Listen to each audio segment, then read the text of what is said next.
Глава 856. Розовая облачная таблетка и снежная духовная таблетка.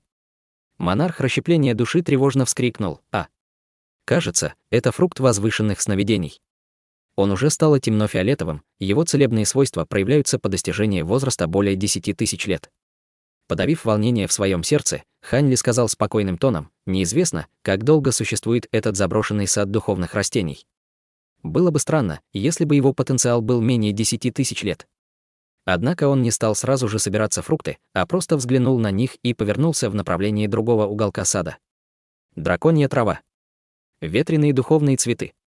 Пробормотав название этих давно вымерших духовных растений огромной силы, его глаза засияли от растущего возбуждения. «Я удивлен, что ты так хорошо знаком с духовными травами. Здесь есть даже те, о которых я не слышал», — сказал монарх расщепления души. Хань Ли поднял голову, взглянул в другом направлении и с улыбкой сказал: «Ты верно шутить. Я могу распознать только треть здешних растений. Мне понадобится твоя помощь, чтобы определить большую их часть». Возможно, считая, что в этой просьбе нет ничего такого, монарх расщепления души не стал давить на Хань Ли слишком сильно.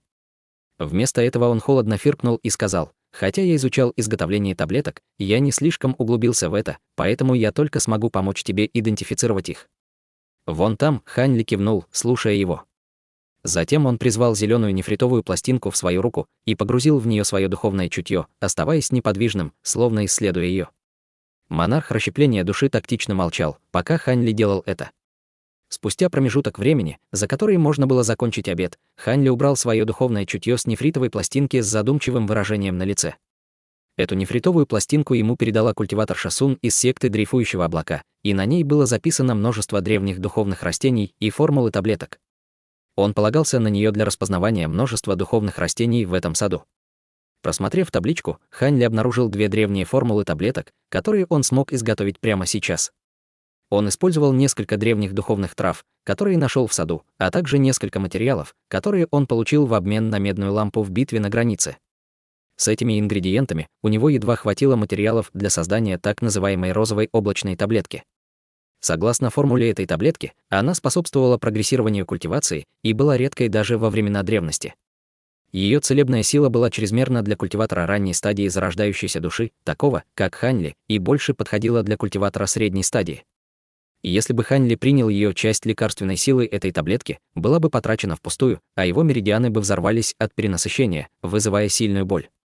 Была также еще одна таблетка под названием «Снежная духовная таблетка», которую он очень надеялся изготовить. Однако ему не хватало нескольких драгоценных ингредиентов для ее изготовления, и ему пришлось бы искать их во внешнем мире. Хотя снежная духовная таблетка не способствовала прогрессированию культивации, она увеличивала силу ледяных техник культиватора. Хотя формула таблетки давала лишь смутное описание ее эффектов, она, несомненно, была необычной, учитывая редкие материалы для ее изготовления. Других духовных растений было недостаточно, чтобы завершить формулу, поэтому он решил использовать их позже. Хань Ли продолжал думать о том, как он мог использовать эти духовные травы, и от этих мыслей у него голова пошла кругом. Хотя Хань Ли был занят с тех пор, как он вошел в стадию зарождающейся души, и у него никогда не было возможности длительное время оставаться в уединении для культивации, но мысль о поиске подходящих таблеток для культивации и возможность уединиться в течение многих лет не покидала его. Похоже, его усилия окупились теперь, когда представилась возможность.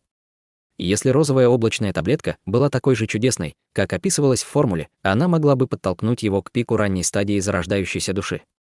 После этого он мог попытаться прорваться через узкое место к средней стадии. Кроме того, некоторые из этих духовных трав можно было пересадить по возвращении, и он мог еще сильнее созреть их, используя зеленую жидкость, делая еще больше розовых облачных таблеток. Снежная духовная таблетка также была очень полезна для Хань Ли.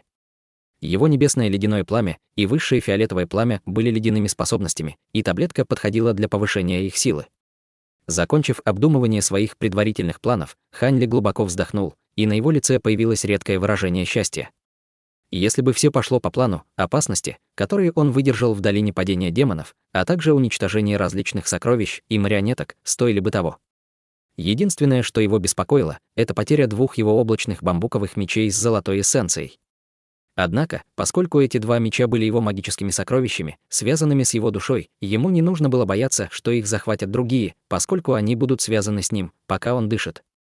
В худшем случае ему придется потратить немного усилий, чтобы найти их, и это не должно быть слишком сложно.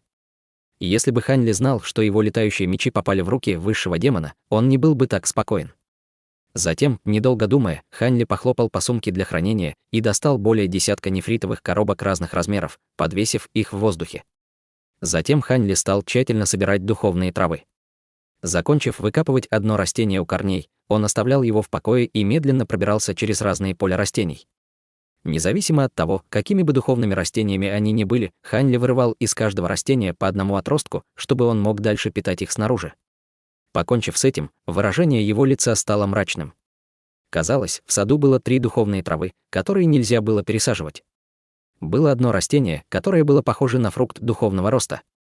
Когда оно покинуло свое первоначальное место роста, оно сразу же засыхало и потеряли свои лекарственные способности, в то время как другое растение просто сгорало, как только его сорвали.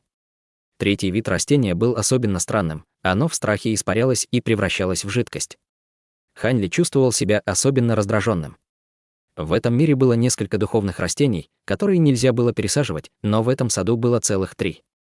Что особенно поразило Хань Ли, так это то, что одно из этих растений было основным ингредиентом розовой облачной таблетки. Это была маленькая красная трава, которая выглядела как пламя. Обойдя ее несколько раз, выражение его лица стало холодным, как лед. Внезапно нечто пришло ему в голову, и, немного поколебавшись, он вынул маленькую зеленую бутылку. Эта бутылка была скрыта Хань Ли особой техникой от других. Пока он жив, никто не мог ее увидеть. Что это? С любопытством спросил монарх расщепления души. Ничего такого, просто магический инструмент, небрежно ответил Хань Ли. Затем он осторожно открыл бутылку обеими руками. Ничего странного не произошло. Подождав еще немного, Хань Ли нахмурился, а затем осторожно закрыл и убрал. В этом пространственном пространстве не было ни солнца, ни луны, ни звезд. Неудивительно, что маленькая бутылочка здесь была неэффективна, но Хань Ли все равно чувствовал разочарование. В этих условиях Хань Ли не мог изготовить много розовых облачных таблеток, независимо от того, как долго он бы здесь оставался. Он мог изготовить ровно столько таблеток, насколько ему хватит этого растения. Хань Ли вздохнул и поднял голову вверх, косо взглянув на небо. Независимо от таблеток, у него было еще одно срочное дело. Ему нужно было найти способ вернуться в царство смертных.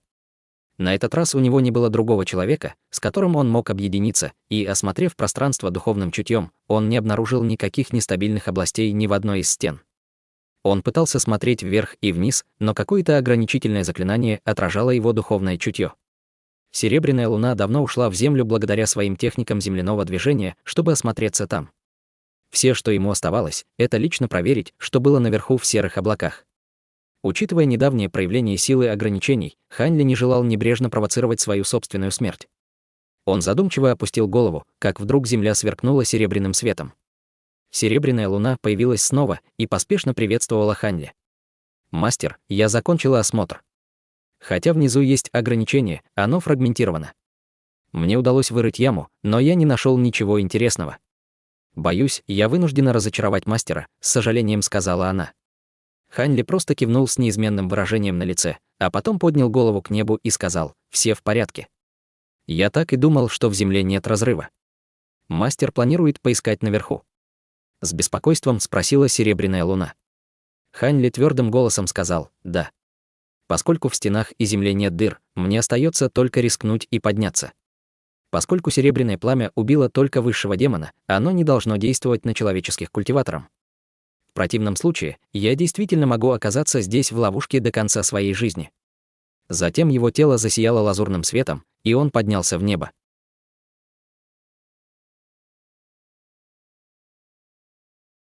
Глава 857. Вынужденное заточение. Поскольку пространственное измерение было не очень высоким, Хань Ли быстро достиг его вершины, где увидел только серый туман. Затем он завис в воздухе и направил всю свою магическую силу в глаза, заставляя их мерцать синим светом. С глазами духовного прозрения серые облака стали бледно-голубыми, и Хань Ли смог разглядеть слабый серебряный барьер, неподвижно плавающий над облаками. Неужели это ограничительное заклинание, установленное культиватором из мира духов? Сердце Хань Ли дрогнуло при виде этого, и он поднял руку, выпустив лазурный голубой шар в облака. Световой шар легко смог пройти сквозь серебряные ограничения, и, пролетев еще 30 метров, он внезапно остановился, словно ударившись о что-то, и взорвался. Выражение лица Ханьли смягчилось, а его тело засияло лазурным светом, когда он летел в облака. Внезапно странная мысль промелькнула в голове Ханьли. Хотя Ханьли уже проверил его, ему все еще было страшно лететь сквозь это серебряное ограничение. К счастью, он спокойно преодолел его. Как он и ожидал, ограничения духовного эфирного сада, казалось, влияли только на высших демонов. Однако, до сих пор было неясно, какое отношение к саду имеют высшие демоны. Преодолев ограничение, Ханьли почувствовал волну облегчения и в полной мере использовал свое духовное чутье и глаза духовного прозрения, исследовав каждый дюйм потолка шириной в 100 метров, но ничего не обнаружил. Успокоившись от радости приобретения духовных трав, Ханьли понял, что столкнулся с огромной проблемой. Он посмотрел на сверкающий серебряный барьер и, немного помедлив, решил оставить его в покое. Ошеломляющая сила серебряного пламени все еще была свежа в его памяти, и он не хотел спровоцировать эту смертельную опасность. Ханьли еще раз осмотрел небо и вздохнул. Окончательно разочаровавшись, он в конце концов спустился на землю. «Мастер», — Ханьли спокойно сказал, — «я ничего не обнаружил. Кажется, пространство полностью закрыто. Нет ни единой дыры, которой можно было бы воспользоваться». Серебряная луна проговорила с беспокойством: «Значит, мы здесь в ловушке. Нам нужна способность пробиваться сквозь пространство, способность, которой обладают только культиваторы на стадии божественной трансформации». Услышав это, Ханьли нахмурился еще сильнее. Внезапно его глаза вспыхнули, и он подошел к одной из стен пространства. Серебряная луна тупо уставилась на него, а затем последовала за ним. Когда Ханьли оказался в 10 метрах от стены, он взмахнул рукавами, выпустив десятки летающих золотых мечей. Затем он ударил их заклинаниями и сжал их в 3-метровый золотой меч над головой. После этого он поднял руку и указал на меч. Раздался гром, и золотая молния вырвалась из меча, ударив в стену. Он открыл рот и выплюнул уголек фиолетового пламени, который он спустил на лезвие меча. Когда фиолетовое пламя и золотой свет переплелись между собой, мощь меча увеличилась последовательными раскатами грома. Ханьли вскрикнул, заставляя огромный меч вращаться в воздухе. Он превратился в полосу золотисто-пурпурного света, а затем врезался в стену. Огромный ослепительный шар взорвался, заставляя дрожать пространственное измерение. Ханьли поспешно сделал жест заклинания руками, и полоска света вернулась к нему. В следующее мгновение меч принял свою обычную форму. Слепящее сияние постепенно исчезло, и Ханьли прищурился, пристально рассматривая стену. На лице серебряной луны, которая стояла позади него, было уныние. Она видела, что удар не оставил ни малейшего следа на стене. При виде этого взгляд Ханьли замерцал и снова задумался. «Хех! Малыш, это могло сработать только в твоих мечтах», — ленивым тоном сказал монарх расщепления души. «Кажется, старший знает, как выбраться. Буду признателен, если ты мне поможешь», — вместо гнева Ханьли ответил дружелюбным тоном. Монарх расщепления души рассмеялся и сказал: «Если ты хочешь выйти, ты должен сначала подумать о том, как ты попал сюда. Ты действительно думаешь, что удар между тобой и высшим демоном был единственной причиной, по которой открылась пространственная щель и перенесла ас сюда?» «Старший хочет сказать», — с удивлением произнес Ханьли. «Все просто. Этому остаточному пространственному измерению удалось продолжить существовать только после разделения на части от его первоначальной формы. По прошествии стольких лет он оказался на грани краха. Ты сам видел, что твой удар сотряс стену. Я читал в древних записях, желто-серый цвет стены является признаком того, что пространственное измерение является неустойчивым. Вероятно, столкновение между вашими атаками ударило по самой слабой точке связи пространственного измерения с миром смертных, разрывая в этом месте пространственную щель. Самое слабое место. Мы с Серебряной Луной уже обыскали каждый уголок стены, но ничего необычного не нашли. Монарх расщепления души с насмешкой насмешливо сказал: «Дурак, самое слабое место этого пространства не в стене. Возможно, оно расположено где-то посередине. Из-за нестабильности пространственной щели, вероятно, что слабое место постоянно перемещается. Если ты хорошенько поищешь его, то его не должно быть слишком сложно найти. Где-то посередине». Ханьли бы ошеломлен. Поскольку уровень его культивации был слишком низким, чтобы постичь пространственные измерения, его знания не могли сравниться со знаниями монарха расщепления души. Услышав это, он тут же начал искать. Ханьли закрыл глаза и распространил свое духовное чутье, обыскивая каждую точку пространства. Спустя промежуток времени, за который можно было выпить чашку чая, он нашел то, что искал. Его тело вспыхнуло лазурным светом, когда он влетел в каменный павильон в центре пространственного измерения. Затем свет исчез из его тела, а его глаза вспыхнули голубым светом, когда он поднял взгляд на высоту в 20 метров. Место казалось совершенно пустым, но Хань Ли смог увидеть слабую точку синего света благодаря своим глазам. Хотя она была размером меньше рисового зерна, он смог ощутить ее едва различимые духовные колебания ци.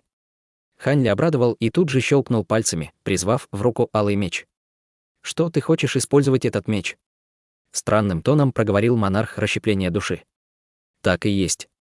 Я уже знал, что даже если я найду слабое место, удара из моих собственных магических сокровищ будет недостаточно, чтобы пробить его. У кровавого дьявольского меча самая мощная разрушительная сила, поэтому я попытаюсь сделать это с его помощью». Монарх расщепления души фыркнул и сказал: «Я бы посоветовал тебе не тратить свои силы понапрасну. Только благодаря совместному удару твоей трансформированной формы и высшего демона вы смогли открыть щель. Думаешь, сейчас произойдет то же самое? Сейчас у тебя есть только один единственный выход — поспешно войти в среднюю стадию зарождающейся души и использовать как талисман духовного подчинения, так и кровавый дьявольский меч, чтобы вскрыть самое слабое место». Сердце Хань Ли дрогнуло, и он в шоке сказал: «Войти в среднюю стадию зарождающейся души. Это не то, что можно сделать за короткий промежуток времени. Даже при наличии плотной духовной ци и помощи духовных таблеток, по крайней мере, потребуется 30 лет напряженной культивации». Монарх расщепления души неодобрительно фыркнул: «Пространственное измерение не исчезнет через 20 или 30 лет. Чего ты так боишься? Если ты будете культивировать во внешнем мире со своей способностью, ты не сможешь достичь средней стадии зарождающейся души даже через 100 лет». Лицо Хань Ли дрогнуло. Даже с розовой облачной таблеткой ему понадобится не менее 20 лет культивации, чтобы достичь пика ранней стадии зарождающейся души, прежде чем он сможет преодолеть узкое место на средней стадии. Поскольку один из основных ингредиентов нельзя пересадить, ему придется потратить их все здесь. Хань Ли на самом деле не возражал против упорной культивации здесь в течение нескольких десятков лет. Плотность духовной ци была в несколько раз больше, чем в его пещерной резиденции. Это была редкая возможность. Однако единственное, что беспокоило Хань Ли, так это проклятие души, наложенное на Нангун Ван. Он хотел поторопиться и использовать ядро демонической жабы, чтобы растворить его. Но Нангун Ван упомянула в нефритовой пластинке, что она сможет отложить проклятие на 100 с лишним лет. Это не должно быть слишком большой проблемой, если он задержится на 30 лет. Немного подумав об этом, он пришел к выводу, что будет здесь довольно долго. Горько усмехнувшись, он смирился со своей судьбой. Поджав губы, он без колебаний сказал: «Серебряная луна, сорви все духовные растения для меня. В течение следующих нескольких дней мы займемся изготовлением таблеток». Серебряная луна почувствовала большое облегчение, услышав их разговор, когда узнала, что отсюда есть выход. Она уже однажды была в ловушке и не хотела снова прожить это. Она с милой улыбкой приняла приказа и взяла стопку бутылок и коробок из рук Хань Ли, а затем улетела в сад. Хань Ли сел в центре каменного павильона и достал нефритовую пластинку, на которой находились древние формулы таблеток, начав внимательно изучать процесс изготовления розовой облачной таблетки. Доступные ему духовные травы были ограничены, поэтому он не смел относиться к этому небрежно.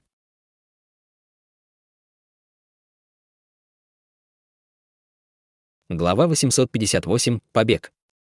В государстве Дунъюй Небесного Южного региона расположилась небольшая, ничем не примечательная провинция Нин, которая граничила с провинцией Чан, в которой находилась долина падения демонов.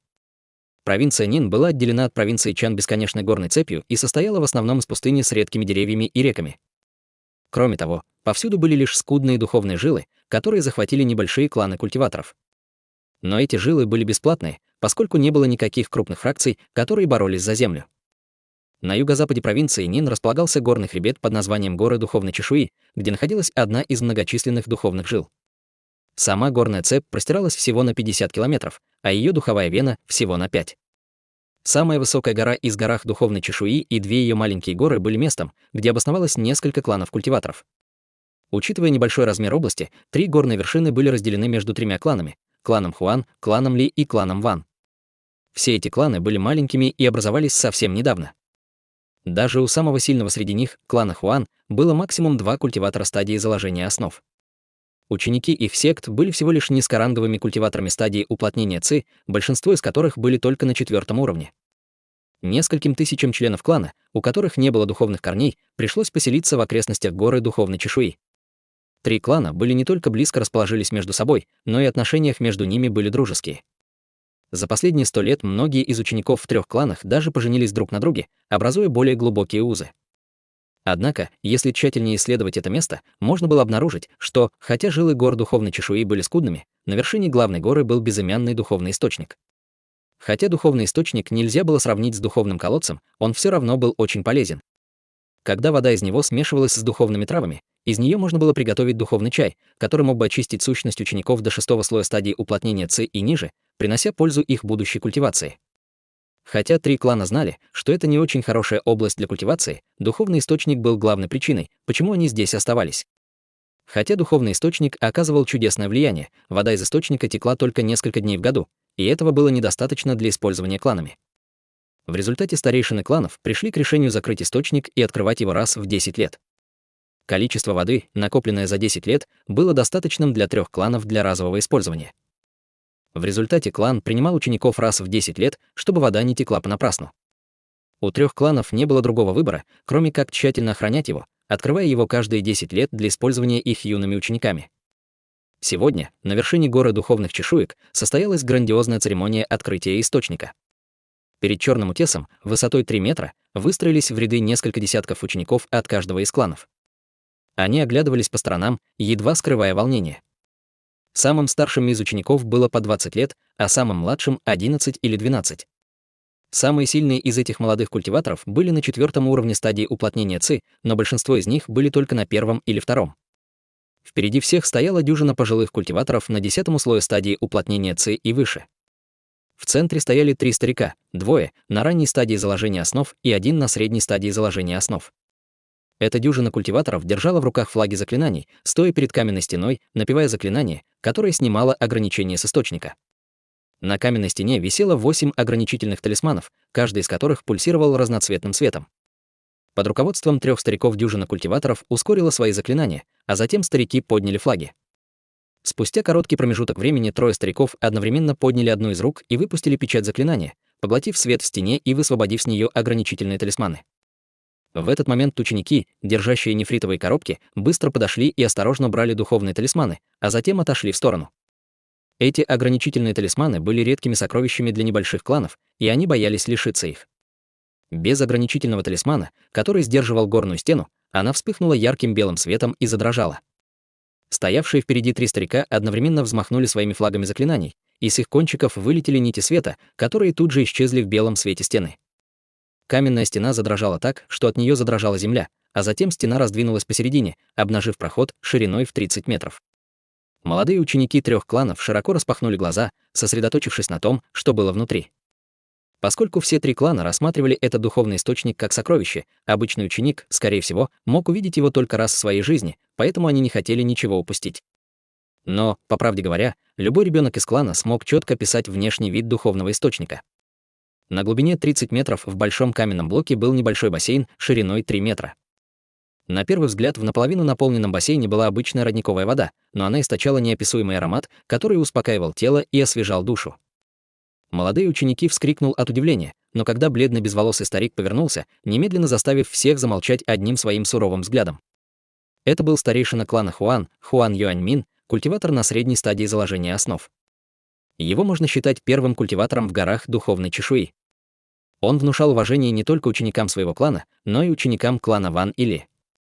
Седой старик рядом с ним при виде этого радостно сказал прищуренными глазами: «Хе-хе».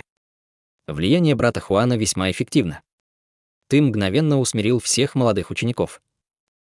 Третий старик, в лазурной одежде, добавил с восхищенным тоном: «Конечно». Культивация брата Хуана достигла средней стадии заложения основ. Возможно, он все еще сможет достичь поздней стадии. Хуан Юаньмин усмехнулся. Вы, младшие братья, должно быть, шутите. Если в моем возрасте все еще есть возможность продвинуться в культивации, я бы предпочел отдать ее нашим младшим. Давайте поторопимся и заварим чай для этих молодых людей. Кажется, здесь больше родниковой воды, чем в прошлом. Это действительно находка. 2 других старейшин клана уступали старейшине клана Хуан и были в состоянии только поднять свою культивацию только до ранней стадии заложения основ. Эти 2 культиватора были давними друзьями старейшины Хуана. 2 стариков улыбнулись и больше не стали упоминать об этом. Затем они отдали своим ученикам приказ пройти вперед и начать их заваривать чай. Затем из каждого клана вышли по 2 ученика и направились прямо к бассейну. Но до того, как они подошли туда, неожиданно произошла удивительная сцена. В 10 метрах над бассейном внезапно разразился гром, и дико замерцал радужный свет, порождая черную световую сферу. Эта черная световая сфера странным образом затрещала и начала деформироваться, создавая 3-метровую пространственную щель. Затем в ней появился силуэт радужного света, который упал в нефритовый бассейн. После этого пространственная щель размылась и исчезла без следа. Когда силуэт упал в бассейн, он вскрикнул и быстро встал. Все присутствующие культиваторы наблюдали это со странными выражениями на лицах. Даже Хуан Юаньмин, лидер культиваторов, потерял дар речи. В бассейн упал юноша в лазурной одежде ученого. Он был удивлен, обнаружив, что упал перед таким количеством культиваторов. После краткого смущения он снова обрел спокойствие. Его тело засияло лазурным светом, и его промокшая мантия мгновенно высохла, выпустив пар. Ханьли, казалось, шагнул в воздух и завис над водой. После этого его взгляд обратился к самому сильному присутствующему культиватору Хуан Юаньмину и сказал: «Где я?» «Я все еще в государстве Дунъюй». Хуан Юаньмин уже проверил уровень культивации Ханьли и обнаружил, что оно было непостижимо высоко. Это ясно показывало, что он, по крайней мере, был культиватором на стадии формирования ядра. Боясь оскорбить его, он глубоко поклонился и осторожно ответил: «Это провинция Дунъюй, государство Нин. Могу я узнать ваше уважаемое имя, старший?» Оба культиваторов также почувствовали непостижимый уровень культивации Ханьли и встревожились, поспешно поклонившись ему с почтительной улыбкой. Ханьли удивленно моргнул и пробормотал: «Провинция Нин». Затем на его лице появилось задумчивое выражение. Спустя 27 лет после битвы в долине падения демонов, Ханьли наконец сбежал из руин духовного эфирного сада.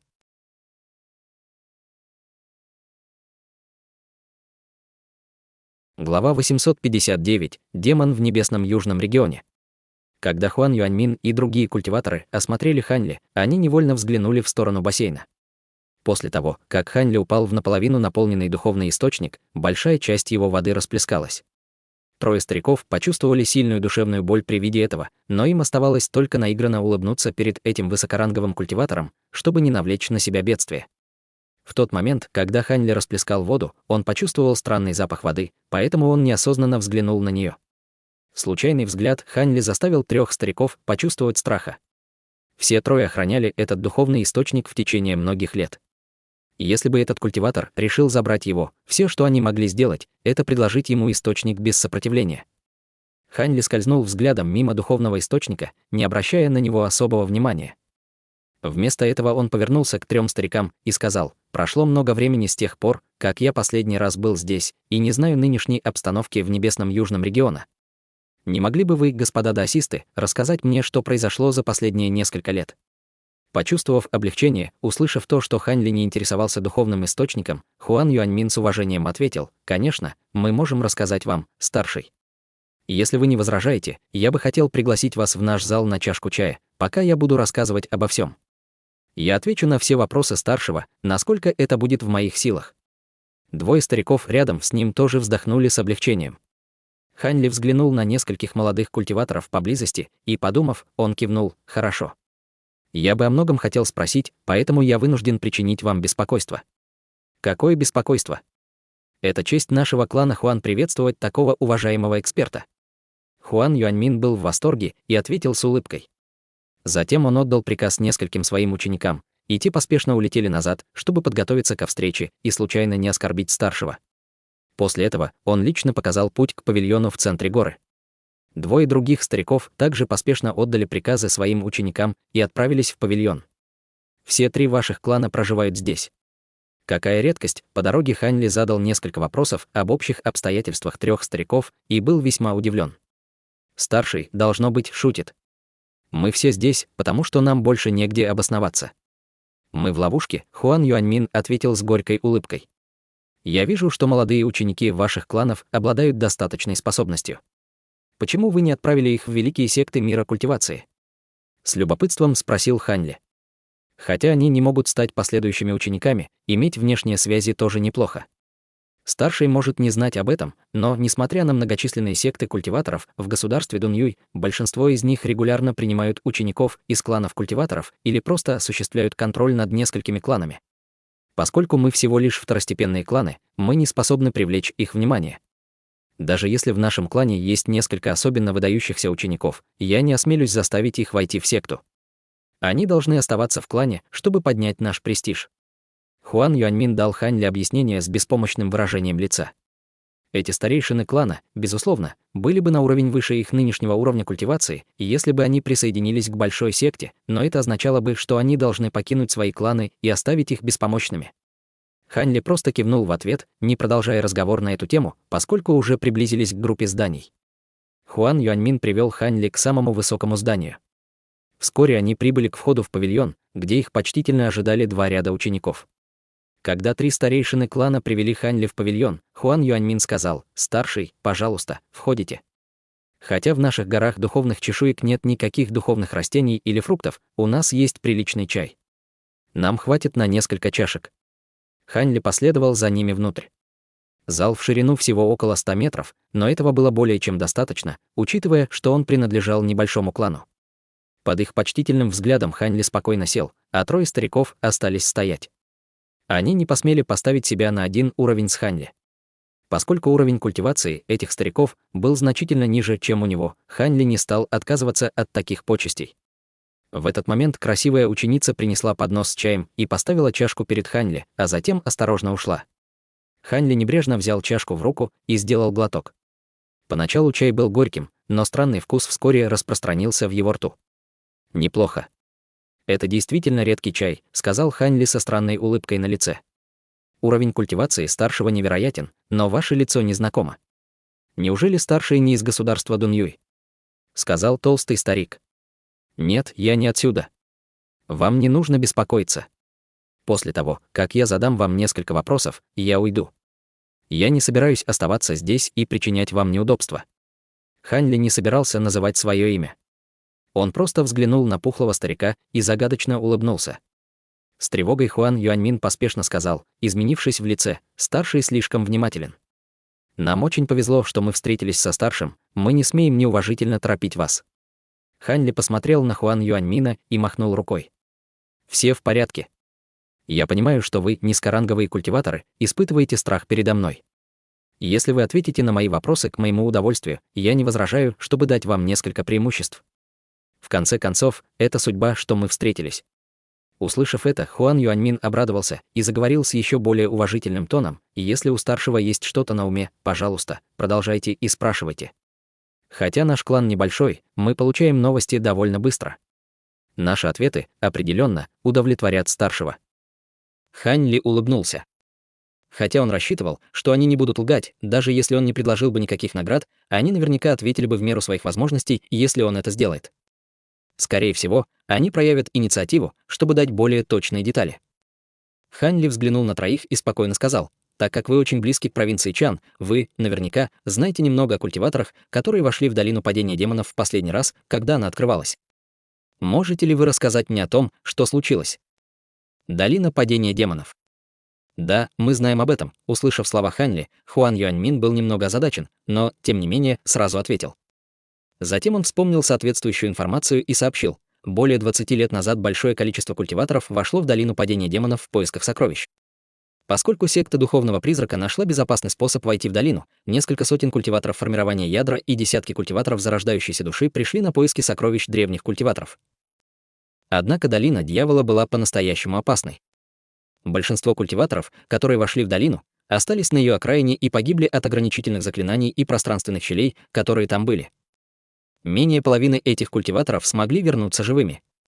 И еще более ужасным было то, как отряд культиваторов секты духовного призрака высвободил двух древних демонов, которые поглощали зарождающиеся души, что привело к смерти мастера секты духовного призрака. Эти два демона были невероятно грозными. Согласно присутствующим, культиваторы зарождающейся души, которые вошли в глубины долины, объединились против демонов в огромной битве. Даже когда старейшина Вэйвуя и маланский божественный мудрец боролись против него, они смогли убить только одного из них. Другому демону все же удалось сбежать. В сражении погибло много культиваторов, в том числе многие известные пожилые люди. Тем не менее, долина падения демонов заслуживает свое имя как древнее кладбище культиваторов. Я слышал, что те, кто выбрался оттуда живыми, получили довольно хороший урожай. Были даже те, кто нашли духовные лекарственных таблетки, что смогли продлить продолжительность их жизни или прорвались через узкие места, что вызвало тогда много волнения в мире культивации. Впоследствии многие культиваторы стали завидовать и использовать транспортную формацию секты Духовного Призрака для входа в долину падения демонов, несмотря на то, что пространственные щели снова стали нестабильными. Ни один из этих культиваторов еще не вернулся, что повергло остальных в страх. Теперь долина падения демонов снова стала запретной зоной, куда никто не осмеливается войти. Вы сказали, что демон сбежал из долины падения демонов. Что с ним случилось? С мрачным выражением на лице сказал Хань Ли. Я бы сказал вам о демона, даже если бы вы не спросили. Сам демон — это бедствие, от которого страдает мир культивации небесного южного региона. Выражение лица Хуан Юаньмина стало угрюмым. Хань Ли нахмурился сильнее, но промолчал, ожидая, когда тот продолжит. Первоначально, когда демон сбежал, несколько старейшин сказали, что демон не может существовать долго в нашем человеческом мире и что он вернется туда, откуда он пришел через некоторое время. В результате никто не стал относиться к этому очень серьезно, но никто не ожидал, что демон устроит засаду высокоранговым культиваторам и поглотит их зарождающиеся души, чтобы восстановить свою силу. За несколько лет 7 культиваторов зарождающейся души пали, а демон все еще не вернулся в свое царство. Тогда культиваторы поняли, что он использовал какой-то неизвестный метод, чтобы продлить свое пребывание в нашем мире. Когда это произошло, 3 великих культиватора небесного южного региона и дюжина специально отобранных старейшин на стадии зарождающейся души собрали группу, чтобы выследить демона. Однако демон был чрезвычайно хитрым и подготовился ко встрече с ним, а затем сожрал одного культиватора за другим. Демон даже напал на мауланей, провоцируя их отправить группу мудрецов, чтобы присоединиться к охоте. С тех пор демон больше не мог избегать объединенной охоты культиваторов и мауланей. Однако это еще больше разозлило демона. В конце концов, он не только нападал на нескольких высокоранговых культиваторов, но даже преследовал многих низкоранговых. В последний месяц он совершил бойню, уничтожив дюжину кланов культивации и несколько небольших сект, поскольку они не смогли противостоять ему. Но умирающий старейшина дьявольской секты смог использовать секретную технику, которая позволяла охотничьему отряду выследить демона и окружить его в государстве Фэнду. Я слышал, что сила демона была полностью восстановлена, и его культивация почти достигла стадии божественной трансформации. 2 великих культиватора Южного Небесного региона и 1 мауланский божественный мудрец одновременно сражались с демоном в битве, которая длилась целый день, и превратили гору падения душ в плоскую равнину. Никакие другие культиваторы не могли принять участие в том сражении. Сказав это, на лице Хуан Юаньмина отразился шок, и она замолчал.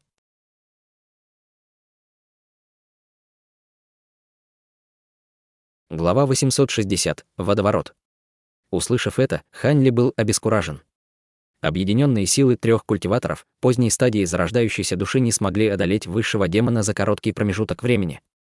Казалось, восстановленная сила высшего демона была подобна силе культиватора на стадии божественной трансформации. Демона убили в той в битве? Спокойно спросил Хань Ли. Неясно. Кто-то говорит, что демон использовал какую-то непостижимую технику, чтобы сбежать от осаждающих его культиваторов, но поскольку мой клан ограничен в силе, мы не смогли найти правду в этом вопросе. Но в любом случае, начиная с той битвы, в небесном южном регионе не было обнаружено никаких следов демона. Возможно, погибли как его душа, так и тело. Погибли как тело, так и душа. Хань Ли погладил себя по подбородку, но, немного подумав, он почувствовал большие сомнения в этом.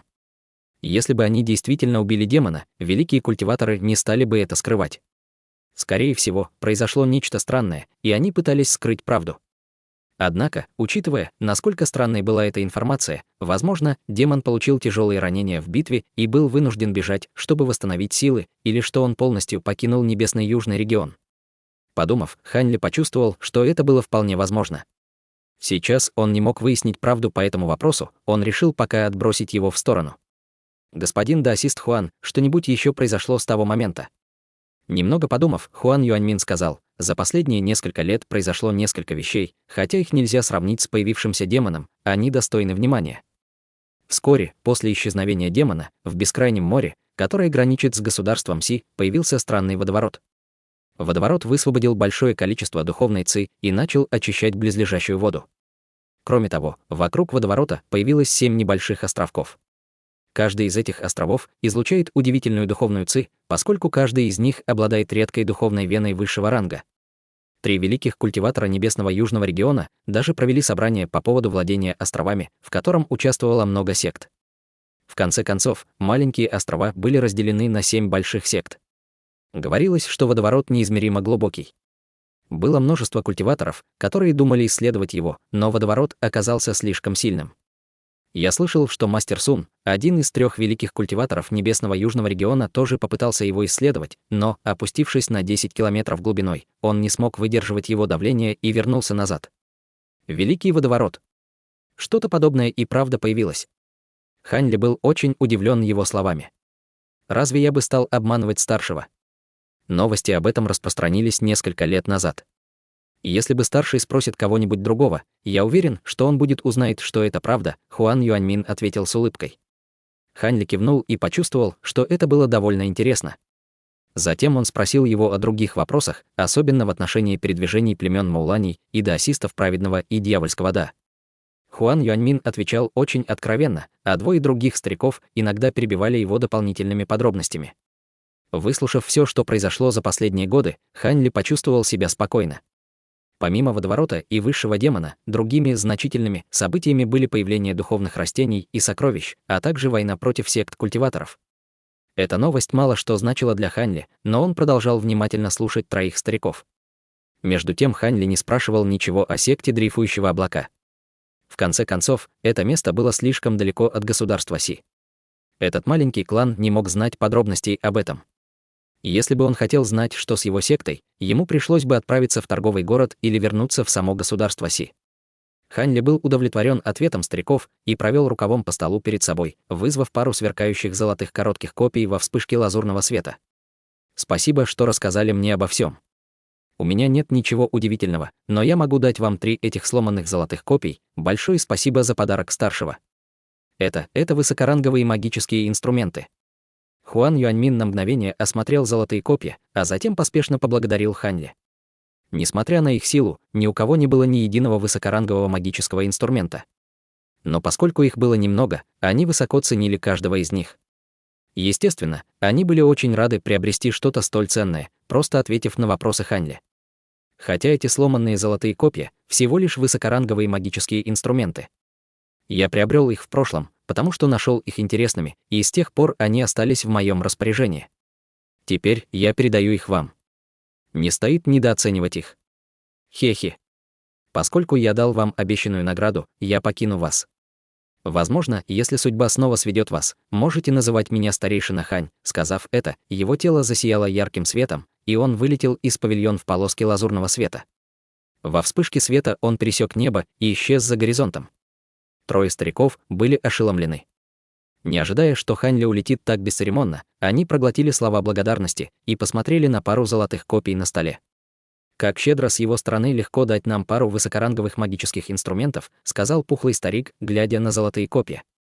«Это как посмотреть, для нас они значат много, а для старшего — ничего», сказал молчаливый старик в белом халате со странным выражением на лице. «Брат Ван, что ты имеешь в виду? Может быть, ты узнал этого старшего?» Сердце Хуан Юаньмина дрогнуло. Пухлый старик с удивлением взглянул на старика в белом халате. «Братья, вы оба мудрые, но сейчас вы невнимательны». Этот старший тщательно расспрашивал о долине падения демонов и о демоне, к тому же он обладает высоким уровнем культивации в столь юном возрасте, не говоря уже о том, что он назвал себя Ханем. Неужели вы не понимаете, кто он? Не забывайте, что когда 2 демона появились в долине падения демонов, в бою пропал один особенно известный культиватор, с улыбкой на лице сказал старик. «Ты хочешь сказать, что этот человек был старейшиной Ханем?» Воскликнул Хуан Юаньмин с встревоженным выражением на лице. Пухлый старик тоже был в шоке. Старик в белом халате продолжил: «Теперь вы, братья, должны знать, что я имею в виду. Этот старший на одном уровне с 3 великими культиваторами небесного южного региона. Нет ничего удивительного, что он с нами так щедр». Немного помолчав, Хуан Юаньмин вздохнул и сказал: «Брат Ван дело говорит. Однако нам все равно, действительно ли он тот самый старейшина Хань. Даже если бы мы захотели установить с ним связь, культиваторы нашего уровня не смогли бы заинтересовать его. Он нас уже приятно удивил, подарив нам 2 высокоранговых магических инструмента. Возможно, это была компенсация за повреждение духовного источника.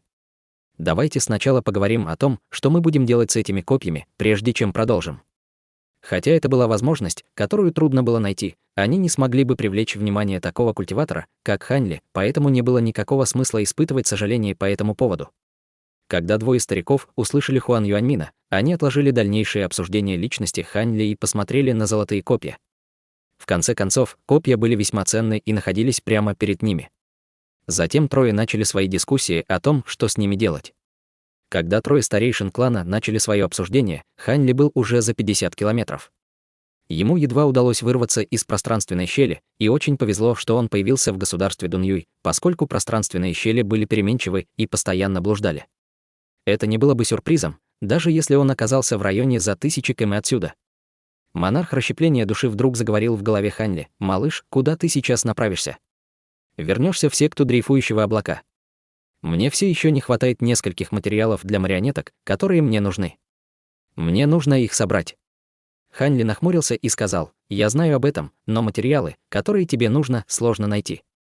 Я сомневаюсь, что все они существуют в небесном южном регионе, и, несомненно, потребуется много времени, чтобы найти их все».